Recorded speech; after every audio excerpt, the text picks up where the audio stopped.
जय हिंद दोस्तों, आपका सक्सेस विस्टा क्लासेस पे बहुत बहुत स्वागत है।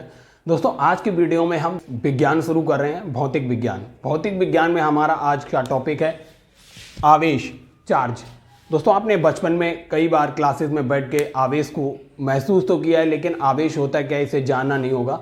तो आइए आज हम आवेश को प्रैक्टिकली बताएंगे क्या होता है। जैसे आपने बचपन में किया होगा, आपने पेन को अपने बालों में रगड़ा होगा या जो स्केल होती थी उसको रगड़ा होगा, और रगड़ने के बाद आपने कुछ कागज़ के टुकड़ों को इस तरीके से, जैसे ये कागज़ के टुकड़े हैं, ऐसे लेके जब इसके पास लेके जाएंगे तो आप देखेंगे, ये टुकड़ों के पास लेके जाएंगे तो आप देखेंगे कि ये कागज़ के टुकड़े इससे चिपक जा रहे हैं। ये जो कागज़ के टुकड़े हैं चिपक गए। तो दोस्तों जैसे अभी हमने आपको दिखाया कि ये जो मार्कर है ये कुचालक है। कुचालक का मतलब होता है चालक। चालक का मीन्स चलने वाला, कुचालक का मीन्स न चलने वाला। अर्थात अगर हम इसमें विद्युत प्रवाहित कराएं तो विद्युत प्रवाहित नहीं होगी। अगर आप इसमें करंट के, बिजली के किसी तार में इसको अगर लगा देंगे तो आपको करंट नहीं लगेगा। धारा विद्युत धारा जिसमें प्रवाहित नहीं होती है उन्हीं को कहते हैं कुचालक। तो जैसे स्केल है, आपने बचपन में स्केल को बालों में रगड़ के कागज़ के टुकड़े उठाए होंगे। किसी स्केल को जब आप अपने बालों पे रगड़ते हैं और उसके कागज़ के टुकड़े उसकी ओर आकर्षित हो जाते हैं, स्केल का कागज़ के टुकड़ों को आकर्षित करने का जो गुण है इसी को कहते हैं आवेश। इसे आवेश कहते हैं। आवेश का मतलब विद्युत आवेश किसी भी वस्तु या पदार्थ का वह गुण जो किसी दूसरी वस्तु को अपनी ओर आकर्षित अथवा प्रतिकर्षित करने का गुण उत्पन्न कर लेती है, बस वही आवेश कहलाता है। अब आवेश का मान कैसे निकालते हैं वो हम बताते हैं। जैसे आवेश को Q, स्मॉल q से डिनोट करते हैं। इसको नंबर ऑफ इलेक्ट्रॉन्स,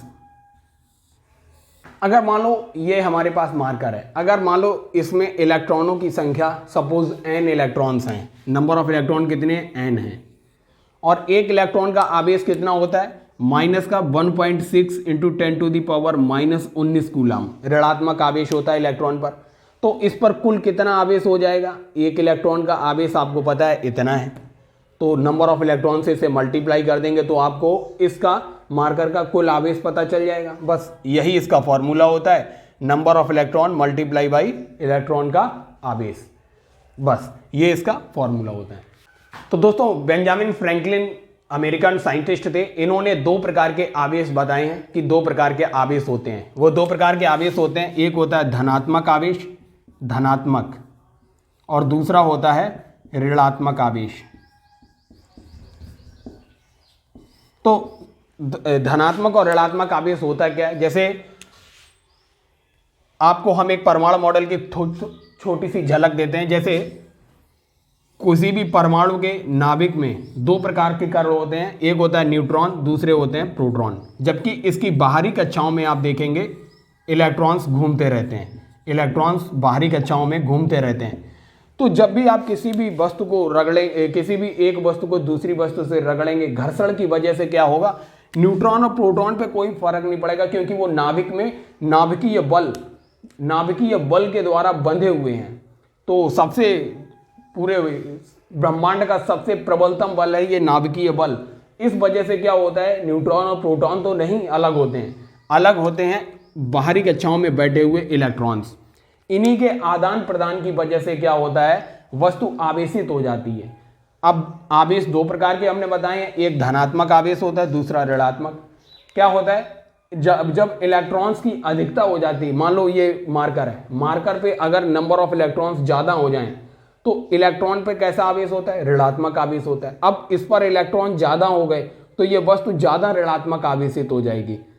मतलब जब ऋणात्मक आवेश इस पे ज्यादा हो जाएगा तो वस्तु ऋणात्मक आवेशित कहलाएगी। मतलब अगर इसे हम बालों से रगड़ें और हमारे बालों से कुछ इलेक्ट्रॉन्स इसके ऊपर आ जाएं, तो पहले जितने थे और बालों से मिल गए, इसको कुल मिला के इसके इलेक्ट्रॉन्स ज़्यादा हो गए, तो इस प्रकार के आवेश को कहते हैं ऋणात्मक आवेश, क्योंकि इस पर निगेटिव चार्ज बढ़ गया है, इलेक्ट्रॉन्स बढ़ गए, मतलब इलेक्ट्रॉन पर ऋणात्मक आवेश होता है, तो इसे बोलते हैं ऋणात्मक आवेश। अगर मान लो इसको बालों से रगड़ने पे इसके इलेक्ट्रॉन्स बालों में चले गए तो अब इस पे इलेक्ट्रॉन्स की कमी हो गई। इलेक्ट्रॉन्स की कमी होने का मतलब धनात्मक आवेश। धनात्मक आवेश क्यों होगा? क्योंकि इलेक्ट्रॉन्स पर ऋणात्मक आवेश है और ऋणात्मक आवेश अब कम हो गया। ऋणात्मक कम होगा तो वस्तु धनावेशित हो जाएगी, इसे कहते हैं धनात्मक आवेश। इलेक्ट्रॉन्स की कमी होना धनात्मक आवेश, जबकि इलेक्ट्रॉन्स की अधिकता होना ऋणात्मक आवेश कहलाता है।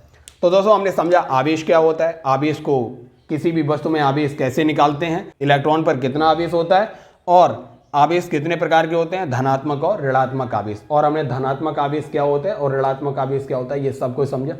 अब आइए दोस्तों देखते हैं आवेशों की कुछ प्रकृतियां, देखते हैं कैसे क्या आवेश कैसे बिहेव करता है। जैसे अगर मान लो एक इलेक्ट्रॉन है और इसके पास में कोई इलेक्ट्रॉन्स बैठा हुआ है, तो इलेक्ट्रॉन जो ऋणात्मक आवेश होते हैं, ऋणात्मक आवेश एक दूसरे को प्रतिकर्षित करते हैं। मतलब समान आवेश, अगर धनावेश है दोनों के ऊपर और दोनों के ऊपर अगर ऋणावेश है, तो समान आवेश एक दूसरे को हमेशा दूर धकेलते हैं। मतलब प्रतिकर्षण का बल लगता है, जो समान आवेश होते हैं उनमें प्रतिकर्षण का बल लगता है। अगर विपरीत आवेश हैं ऋणात्मक और अगर आप देखेंगे धनात्मक आवेशों के बीच हमेशा आकर्षण का बल लगता है। तो जो विपरीत आवेश होते हैं ऋणात्मक और धनात्मक, उनके बीच आकर्षण का बल लगता है, जबकि जो समान आवेश होते हैं उनके बीच प्रतिकर्षण का बल लगता है, चाहे वो दोनों समान धनात्मक हों या दोनों समान ऋणात्मक हों। अगर एक धनात्मक एक ऋणात्मक है तो वहां पर आकर्षण का बल लगता है। अगर मान लो ये एक वस्तु है, एक वस्तु ये है, इस पे इलेक्ट्रॉनों की कमी है। इलेक्ट्रॉन की कमी का मतलब धनात्मक आवेश है और इस पे इलेक्ट्रॉनों की अधिकता है, अधिकता का मतलब ऋणात्मक आवेश। अब आप बताइए, इलेक्ट्रॉनों की कमी इसके पास है, इस वजह से ये धनात्मक आवेशित है। इस पे इलेक्ट्रॉनों की अधिकता है, ऋणात्मक आवेशित है। तो यहाँ पे कमी है, यहाँ पे अधिकता है, तो मैनेज हो जाएगा। मतलब ये एक दूसरे को आकर्षित करेंगी। अगर कोई वस्तु ऋणात्मक आवेशित है और कोई दूसरी धनात्मक आवेशित है, तो वो एक दूसरे से मिलकर न्यूट्रल होने की कोशिश करेंगे। इसीलिए जो विजातीय आवेश, मतलब जो एक दूसरे के विपरीत आवेश होते हैं, प्लस माइनस या माइनस प्लस, एक दूसरे को आकर्षित करते हैं। क्यों? क्योंकि वो न्यूट्रल, प्रकृति का एक नियम है कि प्रकृति हमेशा न्यूट्रल होना चाहती है। तो हमारे नेचर में जितनी भी चीज़ें हैं, आप देखेंगे अगर कोई एक धनावेशित है दूसरी ऋणावेशित है, तो ये एक दूसरे से मिलकर न्यूट्रल अर्थात उदासीन होने की कोशिश करेंगे। इस वजह से यहाँ पे आकर्षण का बल लगता है। अगर आप दूसरी ओर देखेंगे, मान लो यही वस्तु अगर ऋणावेशित होती, अब आप देखिए यहाँ भी इलेक्ट्रॉन्स की अधिकता है और यहाँ भी इलेक्ट्रॉन्स की अधिकता है। जब दोनों मिलेंगे तो और इलेक्ट्रॉन्स की अधिकता हो जाएगी। इस वजह से यहाँ पे प्रतिकर्षण का बल लगता है, क्योंकि जहाँ पे आकर्षण का बल हमेशा वहां लगेगा जहाँ उदासीन होने का चांस होगा, जहां भी न्यूट्रल होने का चांस होगा। लेकिन यहाँ देखिए इलेक्ट्रॉन की अधिकता है, मतलब ऋणावेशित है, यहाँ भी इलेक्ट्रॉन्स की अधिकता है, ऋणावेशित है। इस वजह से यहाँ पे प्रतिकर्षण का बल लगेगा। समान आवेशों के बीच प्रतिकर्षण हो गया। अगर मान लो यही यहाँ पे इलेक्ट्रॉन्स की कमी यहाँ होती तो धनावेशित होता, यहाँ भी इसके बीच में इलेक्ट्रॉन्स की कमी है, मान लो धनावेशित है। अब यहाँ फिर समान आवेश हो गया, इलेक्ट्रॉन्स की कमी। अगर ये दोनों मिलेंगे तो और इलेक्ट्रॉन्स की कमी हो जाएगी, क्योंकि दोनों के पास इलेक्ट्रॉन्स की कमी है, दोनों एक दूसरे की जरूरत पूरी नहीं करेंगे। इस वजह से क्या होगा, यहाँ भी प्रतिकर्षण लगेगा। तो समान आवेशों के बीच प्रतिकर्षण क्यों लगता है हमने आपको बताया, और विपरीत आवेशों के बीच आकर्षण क्यों होता है ये हमने बताया। तो आइए अब देखते हैं आवेशों के गुण। अभी दोस्तों हमने आवेशों को बताया कि सजातीय आवेश मतलब सेम चार्जेस कैसे बिहेव करते हैं और अपोजिट चार्जेस कैसे बिहेव करते हैं। अब इसका दूसरा गुण हम बताते हैं आपको। दूसरा गुण है कि आवेश, जैसे आपने ऊर्जा संरक्षण के नियम में पढ़ेंगे, ऊर्जा को ना तो उत्पन्न किया जा सकता है न नष्ट किया जा सकता है, एक रूप से दूसरे रूप में बदला जा सकता है। वही आवेश के मामले में भी होता है। आवेश को ना तो उत्पन्न किया जा सकता है न नष्ट किया जा सकता है, बल्कि आवेश को एक वस्तु से दूसरी वस्तु पे स्थानांतरित किया जा सकता है। बस यही आवेश संरक्षण का मतलब है। जैसे मान लो ये हमारे पास मार्कर है और हमारे बाल, अगर हम इस मार्कर को बालों पे घिसेंगे तो इस पे जितने इलेक्ट्रॉन्स की अधिकता होगी तो उतने ही इलेक्ट्रॉन्स की कमी हमारे बालों में हो गई होगी। या उल्टा मान लें, जितने इलेक्ट्रॉन्स की कमी इस पे हुई होगी, मार्कर पे जितने इलेक्ट्रॉन्स कम हो गए होंगे उतने ही इलेक्ट्रॉन्स हमारे बालों में बढ़ गए होंगे। कहने का मीन्स है जितने कम होंगे उतने ही यहाँ बड़े होंगे। जैसे किन्हीं दो वस्तुओं को आपस में रगड़ने पे क्या होता है, जितने आवेश इसमें कम हुए हैं उतने ही आवेश दूसरी वस्तु में बढ़ गए हैं। तो बस कहने का मीन्स है कम नहीं हुए हैं, मतलब एक वस्तु पे कम होते हैं तो दूसरी वस्तु पे उतने ही आवेश बढ़ जाते हैं, या दूसरी वस्तु पे जितने आवेश कम होते हैं तो पहली वस्तु में उतने ही आवेश बढ़ जाते हैं। इसी को कहते हैं आवेश संरक्षण, मतलब आवेश को उत्पन्न नहीं किया गया, अगर हम इसमें घिस दें और इसको कम कर दें, कह दें कि आवेश देखो कम हो गया, आवेश कम नहीं हुआ, उतना ही आवेश दूसरी वस्तु में चला गया।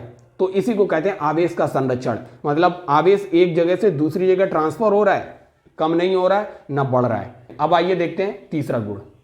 अब इसका जो तीसरा गुण है, आवेश जो होता है कभी भी फ्रैक्शन में नहीं होगा। फ्रैक्शन का मतलब जैसे Q = NE, हमने आपको बताया था, जहां पे N क्या है, N मान लो इसमें 50 इलेक्ट्रॉन्स है, मान लो इसमें 50 इलेक्ट्रॉन्स हैं, तो N की वैल्यू क्या हो गई 50। अगर मान लो इसमें 100 इलेक्ट्रॉन्स हैं तो N की वैल्यू 100। तो इलेक्ट्रॉनों की संख्या क्या होती है, इलेक्ट्रॉन की संख्या को कहते हैं N से डिनोट किया जाता है इलेक्ट्रॉन्स की संख्या को, ठीक है। तो अब ये इलेक्ट्रॉनों की संख्या कभी भी दशमलव में नहीं होगी, मतलब 1.6, 1.8, 1.9 इस तरीके से नहीं होगी, ये हमेशा क्या होगी, पूर्ण संख्या होगी। N की वैल्यू हमेशा पूर्णांक होगा। पूर्णांक का मतलब 1, 2, 3, 4, मतलब पूरी संख्या होगी। इस वजह से आवेश कभी भी फ्रैक्शन में नहीं होगा, भिन्न में नहीं होगा, आवेश हमेशा पूर्ण संख्या में होगा। जैसे 5 कूलाम आवेश, 10 कूलाम आवेश, 20 कूलाम आवेश, 50 कूलाम आवेश, इस तरीके से होगा।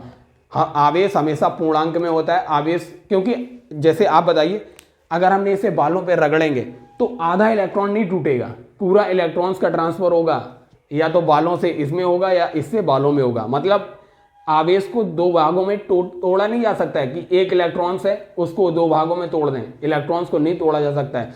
कहने का मीन्स यही है कि आवेश का जो ट्रांसफर होता है, इलेक्ट्रॉन्स का आदान प्रदान जो होता है वो पूर्णांकों में होता है। जैसे 5 इलेक्ट्रॉन्स अगर यहाँ से बालों में गए तो 5 इलेक्ट्रॉन्स बालों में ग्रहण कर लिए, या 5 इलेक्ट्रॉन्स बालों ने मार्कर को दे दिए। कहने का मीन्स पूर्णांक में इलेक्ट्रॉन्स का ट्रांसफर होता है, ठीक है।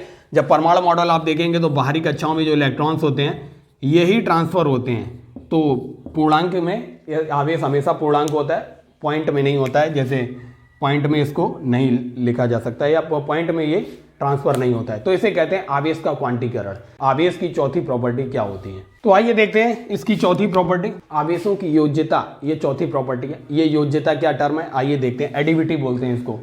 अगर मान लो 5 कूलाम किसी वस्तु पे प्लस का 5 कूलाम आवेश है, ठीक है, प्लस का 5 कूलाम है, और किसी दूसरी वस्तु पे माइनस का 3 कूलाम आवेश है, तो कहने का मीन्स है आप जब इनको जोड़ेंगे, जोड़ने पे ये +2 कूलाम का आवेश आएगा। कहने का मीन्स है इनकी योज्यता हमेशा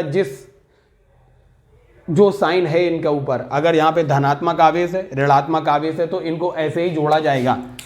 5 कूलाम आवेश -3 कूलाम आवेश, तो इसका जो बीजगणितीय योग होता है, बीजगणितीय योग का मतलब होता है कि जैसा साइन है वही उसी साइन के साथ आपको जोड़ना है। यहाँ पे माइनस है, यहाँ प्लस है, तो इसका रिजल्टेंट क्या आएगा, परिणामी क्या आएगा, 5 में से 2 कम हो जाएगा, मतलब 2 कूलाम आवेश। उन दोनों के मिलने पे कितने कूलाम आवेश मिलेगा, 2 कूलाम आवेश। तो इसी को बोलते हैं एडिविटी ऑफ चार्जेस, आवेशों का योज्यीकरण, मतलब जोड़।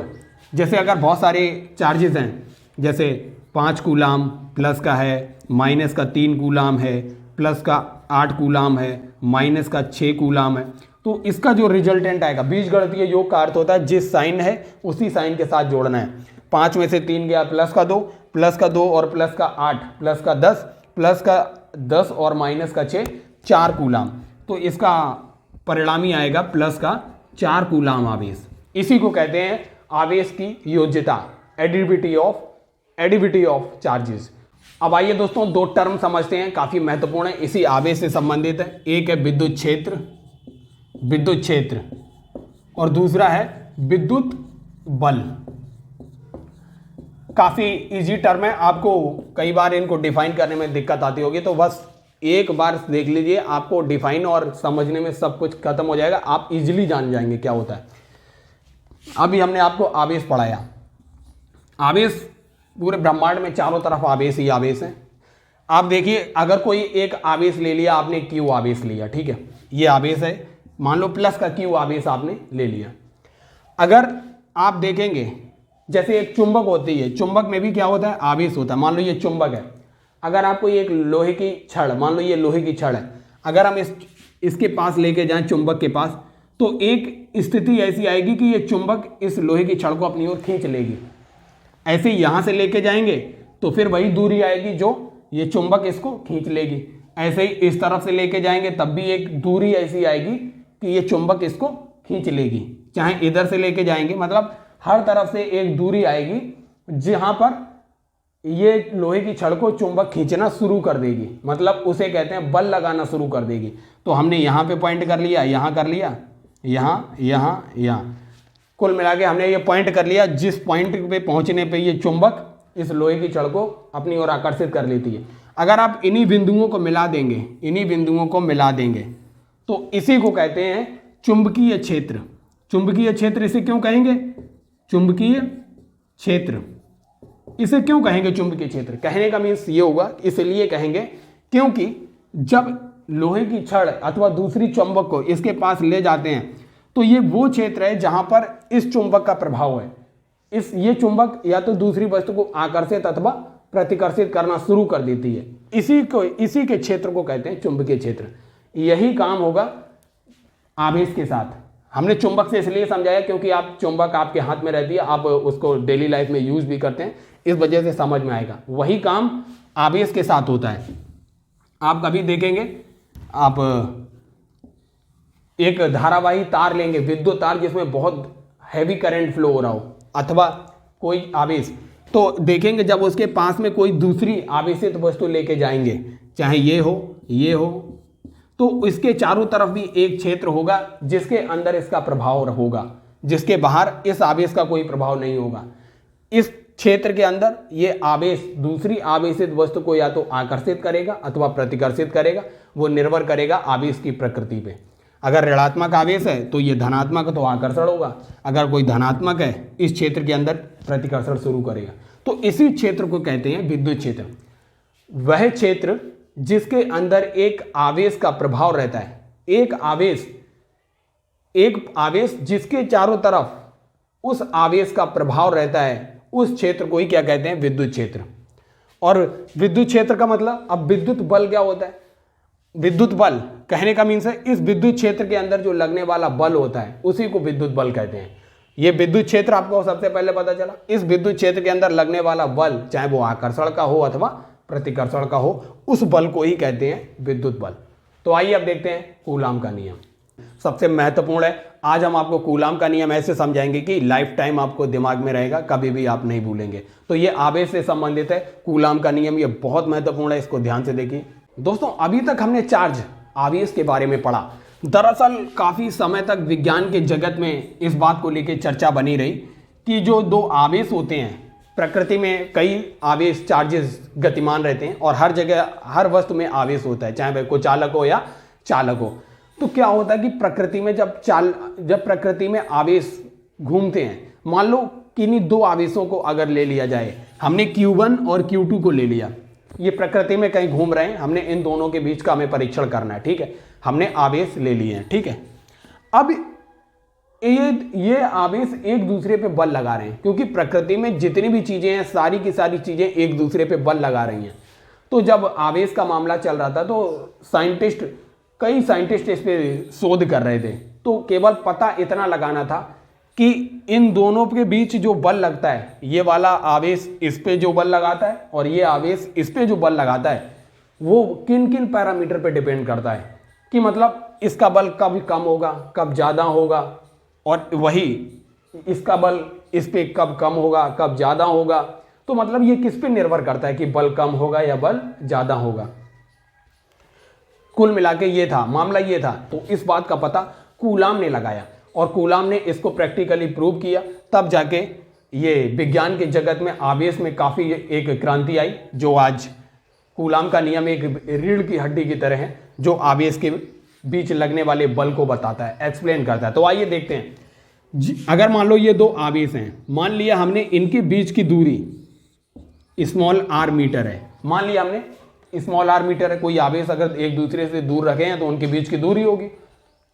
अब इनके बीच जो लगने वाला बल है, बल ये कौन कौन से पैरामीटर पे निर्भर करता है, हमारा टास्क यही है पता लगाना। यही बात कूलाम ने पता लगा ली, इसी को कूलाम का नियम कह देते हैं। कूलाम ने बोला कि जो इनके बीच लगने वाला बल है, दो आवेशों के बीच लगने वाला जो बल है, इन आवेशों की मात्रा जो है ना, अगर मान लो ये 5 कूलाम है, सपोज 5 कूलाम है, ये 6 कूलाम है, तो इनकी मात्रा पे डिपेंड करता है कि मतलब जितना आवेश ज़्यादा होगा इनका बल उतना ही ज़्यादा होगा, इनका आवेश जितना कम होगा उनका बल उतना ही कम होगा। तो इसी बात को कूलाम ने बोला कि जो इनके बीच, दो आवेशों के बीच लगने वाला बल इन आवेशों के गुणनफल अर्थात Q1 गुणा Q2 के समानुपाती होता है। कहने का मीन्स है 5 कूलाम और 6 कूलाम, 5 छक्का 30 कूलाम, मतलब बल ज़्यादा होगा। अगर यहाँ पे आवेश का मान कम कर दिया जाए 3 कूलाम, यहाँ 2 कूलाम, तो 3 दूनी 6 कूलाम। अब इसकी वैल्यू गिर जाएगी, आवेश की वैल्यू गिर गई है, आवेश की वैल्यू गिर गई है। इस वजह से इनके बीच लगने वाला बल भी कम हो जाएगा। कहने का मीन्स आवेश जितने ज़्यादा होंगे, आवेश की वैल्यू जितनी ज़्यादा होगी बल उतना ही ज़्यादा होगा। पहला पॉइंट कूलाम ने बताया कि इनके बीच लगने वाला बल इनके आवेशों के गुणनफल के समानुपाती होता है। समानुपात का मतलब होता है अगर इनका आवेश बढ़ेगा तो बल भी बढ़ेगा, आवेश घटेगा तो बल घटेगा, इसे समानुपात कहते हैं, समान अनुपात। और दूसरा पॉइंट इन्होंने बताया कि जो इन आवेशों के बीच की दूरी है, अगर इसका वर्ग कर दिया जाए, वर्ग मतलब r इनके बीच की दूरी है, इसका स्क्वायर कर दिया जाए r स्क्वायर, और इसका उल्टा कर दिया जाए 1/r स्क्वायर, इसके समानुपाती होता है। कहने का मीन्स है इनके बीच की दूरी के वर्ग के व्युत्क्रमानुपाती होता है। कहने का मीन्स अगर इनके बीच की दूरी बढ़ेगी तो इनके बीच लगने वाला बल कम होता जाएगा। आप ही बताइए, मान लो कोई हल्की वस्तु आकाश में उड़ रही है, जैसे धूल का कण है आपके सामने उड़ रहा है, जब वो आपके मुंह के पास होगा तो आप उसे फूंक मारोगे तो बहुत दूर चली जाएगी। अगर मान लो वही धूल का कण दूर चला जाए, फिर आप फूंक मारोगे तो उतनी दूर नहीं जा पाएगा, क्योंकि आपकी फूंक की इंटेंसिटी एक पर्टिकुलर डिस्टेंस तक काफ़ी है, फिर उसके बाद आपकी फूंक की इंटेंसिटी कम हो गई। यही यहाँ भी है, जैसे जैसे आवेशों के बीच की दूरी बढ़ गई, इनके बीच लगने वाला बल बहुत कम होता चला जाता है, क्योंकि दूरी का स्क्वायर है और उसके व्युत्क्रमानुपाती है। कूलाम ने 2 बातें बताई, इनके बीच लगने वाला बल आवेशों के गुणनफल के समानुपाती होता है, और इनके बीच लगने वाला बल इनके बीच की दूरी के वर्ग के व्युत्क्रमानुपाती होता है। इसे समीकरण 1, इसे 2 कर दीजिए। अगर हमें एक ही समीकरण में से लिखना चाहें तो कैसे लिख सकते हैं, इसे ऐसे लिख सकते हैं, F समानुपाती होगा Q1 गुणा Q2 के और व्युत्क्रमानुपाती होगा R स्क्वायर के। तो यही हमारा एक ही समीकरण में हमने लिख दिया। अगर हम कोई समानुपात का चिन्ह हटाते हैं तो हमारा कोई नियतांक आ जाता है, तो यहाँ भी वही नियतांक जोड़ दिया गया। ये नियतांक प्रैक्टिकल, जो लैब में बैठ के प्रैक्टिकल्स किए जाते हैं, प्रयोग किए जाते हैं, उसके आधार पर इस नियतांक को लेके आया जाता है। ऐसा नहीं कि कोई भी नियतांक जोड़ दिया जाता है। इस नियतांक की वैल्यू जो होती है हर वस्तु के लिए, जैसे आवेश अलग अलग होगा, उस नियतांक की वैल्यू उसके अकॉर्डिंग, क्योंकि नियतांक की क्या होता है K Q1 Q2 upon R square, और इस K की वैल्यू क्या होती है, K की वैल्यू होती है 1/4 पाई अपसाइलेंट नॉट। अपसाइलेंट नॉट क्या है, निर्वात की विद्युतशीलता है ये, याद रखिए अपसाइलेंट नॉट। अगर ये निर्वात की बात करता है, यहाँ पे निर्वात में ये प्रयोग किया गया है, तो निर्वात में एप्सिलॉन नॉट, तो K की वैल्यू हमेशा निर्वात के लिए सही होगी। अगर निर्वात की जगह अगर कोई मीडियम आ जाएगा, माध्यम आ जाएगा, तो इस K की वैल्यू भी बदल जाएगी एप्सिलॉन के अकॉर्डिंग, क्योंकि विद्युतशीलता बदलेगी। विद्युतशीलता का मीन्स होता है विद्युत के चलने का जो गुण है, उसी को विद्युतशीलता कहते हैं। मतलब तो कुल मिला के कूलाम ने ये बात बोली थी कि दो आवेशों के बीच लगने वाला बल उनके आवेशों के गुणनफल के समानुपाती और उनके बीच की दूरी के वर्ग के व्युत्क्रमानुपाती होता है। इसी को कूलाम का नियम कहते हैं। तो दोस्तों आज की वीडियो को यहीं पे स्टॉप करते हैं। आने वाले वीडियो में हम आपको आवेश का ये चैप्टर आगे पढ़ाएंगे, जिसमें हम आवेशों का वितरण दिखाएंगे, कि भिन्न भिन्न आवेशों के वितरण के लिए उनके बीच लगने वाला बल और विद्युत क्षेत्र किस तरीके से परिवर्तित होता है। तो इसी तरीके से वीडियो को देखते रहिए, और अगर फिजिक्स की क्लासेस आप इसी तरीके से समझते रहना चाहते हैं तो इस चैनल को सब्सक्राइब कीजिए और वीडियो को ज़्यादा से ज़्यादा शेयर कीजिए। धन्यवाद।